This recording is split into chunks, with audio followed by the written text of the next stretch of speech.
हे नाशिक कृषी उत्पन्न बाजार समिती मार्केट आहे आणि बघा जोडके आलेले विकायला। तर हे दादा शेतकरी कुठले दादा? आडवणच्या गोटीपाशी आडवण। काय भाव आहे जोडक्याचं? 100-150 रुपयापर्यंत जाते, पण 50 रुपयाला द्यायची परिस्थिती झाली। म्हणजे कोणी विचारून नाही राहिले, जोडके कुणी घ्यायला तयार नाही। काय जाळी मागतायत? 50 रुपये जाळी, 30 रुपये, 40 रुपये। आणि किती किलो जोडके याच्यामध्ये?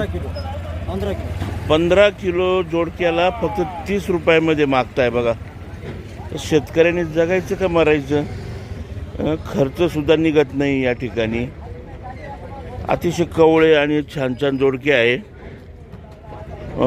30 रुपये जाळी म्हणजे 15 किलो जोडके 30 रुपयाला द्यायचे। रात्रंदिवस पाणी भरायचं आणि मार्केटला आणायचं, तर गाडीचं भाडं देखील सुटत नाही। आता जवळपास 4 जाळ्या आहेत, म्हणजे 4 जाळ्या म्हणजे जवळपास 60 किलो जोडके 120 रुपयाला द्यायची पाळी आहे आणि त्याचे गिराईक नाही।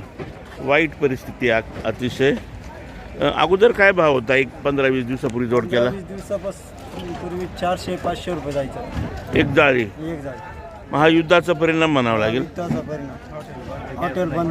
हॉटेल बंद आहे, त्यामुळे अशी परिस्थिती निर्माण झालेली आहे। इराण, इस्रायल आणि अमेरिका युद्धाचा परिणाम बघा मार्केटवर झालेला आहे आणि शेतकरी वर्गावर अक्षरशः उपासमारीची वेळ आलेली आहे। दादांचा चेहरा सांगतोय शेतकरी वर्गाचा।